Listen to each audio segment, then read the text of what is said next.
How y'all doing? All right, let's get it going. Justin, can you give us your review of yourself in that first game with the kickoffs? How did you feel they went? Were you trying things out more, or were they more things that we're going to see in the season?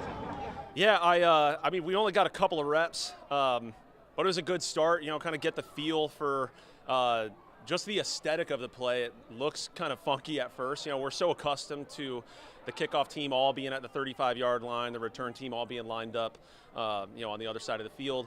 So for me to just be out there on the 35-yard line, you know, all the kickers being on the 35-yard line by yourself, it's definitely kind of like an awkward feeling at first. I totally feel just isolated because I am. But that's just you know, one of the small adjustments that we're making. You know, just getting out there and putting the ball in play and seeing across the league and in our own game how the play is going to develop. Getting an idea for that last weekend was definitely a good start. So we're excited to see what we can do with more opportunities in the future. Justin, do you feel challenged in a way to try to come up with different ways to kind of land in that landing zone? Does it all feel new to you after all these years? You know, it does. There's definitely some new kicks that we're developing. I think when it's all said and done, going into the season, we'll probably have somewhere between 8 and 9 kinds of kicks that we will carry with us, and we're going to continue to develop, you know, that, and then anything else that we can, where we can feel like we can create an advantage for our team. So the landing zone is, you know, it seems like a pretty large area, you know, that 20-yard by 53 and a third, whatever that exact number is. You know, it seems like a pretty large area, but just based on where you land the ball, you know, you could have one that skips right or left, and then all of a sudden it's out of bounds, and then the ball's being spotted at the 40. If you land the ball at the 21 as opposed to the 19, you could be looking at the starting field position for your opponent being either the 40 or, you know, maybe the 12-yard line, depending on what the returners do with it. So, you know, for it being a large area to land the ball in, you still have to be pretty articulate, pretty detailed with where you're placing the ball. So that's something that we're working on right now. Something we've been working on since the rule went into effect. You know, something we're going to continue working on. And I feel like when we come into the regular season, I feel like right now we're ready to go. But especially when we come into the regular season, we're going to have, just like, you know, I said before, a pitcher that develops his stuff. We're going to have a lot of stuff ready to go. As far as your own personal responsibilities go in the kickoff, mirroring the return man or whatever it is you do, honestly, how have they changed with the new rule? I think what we're going to see is the kicker is going to be involved as much as he wants to be involved.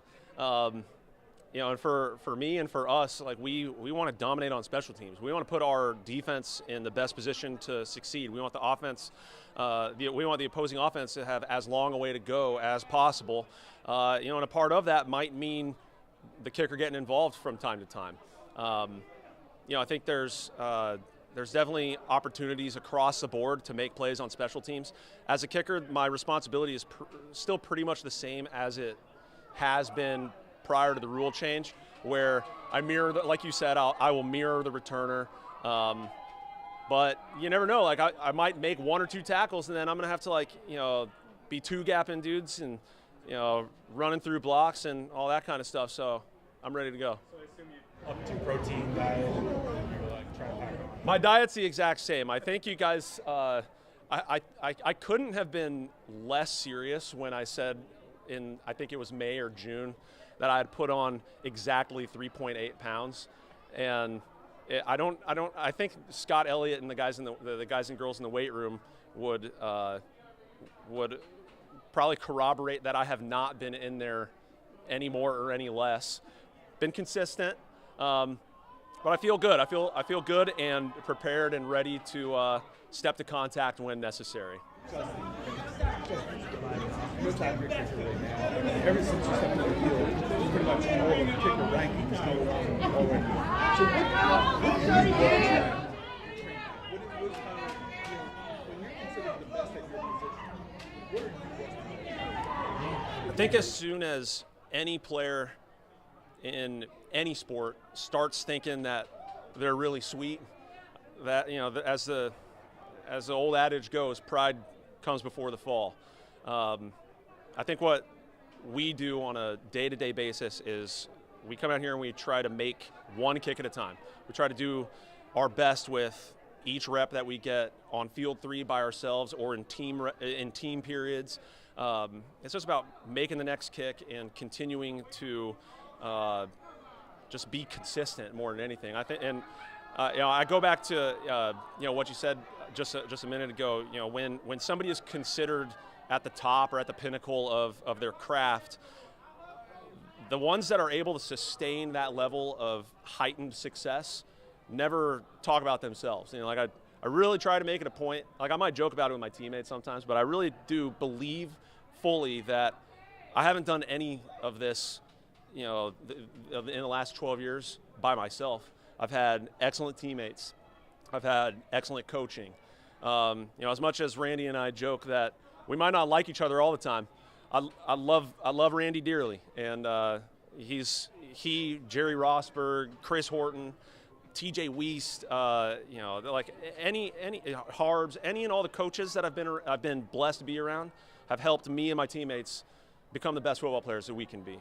Sam Cook, Morgan Cox, Nick Moore, Jordan Stout, Tyler Ott last year.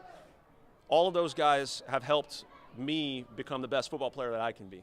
I think if you ask, I think I've seen Tom Brady, you know, to talk about the undisputed GOAT of our game. He's been I remember seeing him asked about, like, you know, what is it like to be the GOAT? What's it like to be the best ever? And it struck me that the first thing that he pointed to was everybody else around him.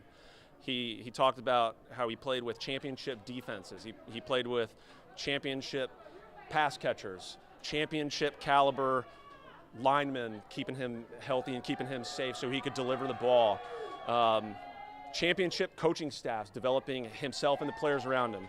So that's a very long way of saying that any level of success that I have, you know, I have experienced, it's sure I do take pride in putting in the work every single day, but I'm around excellent people all the time.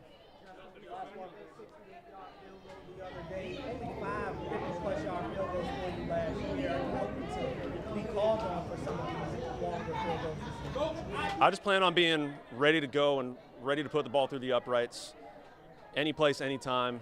Whenever Harb sends me out there, it's for a reason. It's to come back with 3 points. Justin, to go back to the kickoff, does it feel counterintuitive not to hit the ball as hard as possible and to actually take something off your kick? Because there's no other time in your career you had to hit the ball less hard. Yeah, it is. That's a really good question and a really good point. It's definitely been an adjustment. I've kind of always said that as a kicker, you know, a lot of times people compare kicking a football to a golf swing, and the one caveat I would add is that I only use one club. I only use driver. A golfer's got to have, you know, he's got to have a drive. He's got to have an approach shot. He's got to have like his bunker shots. He's got to be able to putt. You know, he's got to have the ability to do all of those things. And for the most part, you know, occasionally you have a specialty kick like a squib kick or an onside kick, but for the most part, it's one club. It's a driver. So now I am opening up the bag, and we've got a lot more clubs we have to have a lot more clubs to pick from. So it's not necessarily about taking anything off of the ball. It's about being deliberate with where I place the ball. So instead of smashing every single ball like as hard as I can, I just have to mentally lock in to the same degree, but place the ball with just that much more intention. All right, thanks, guys.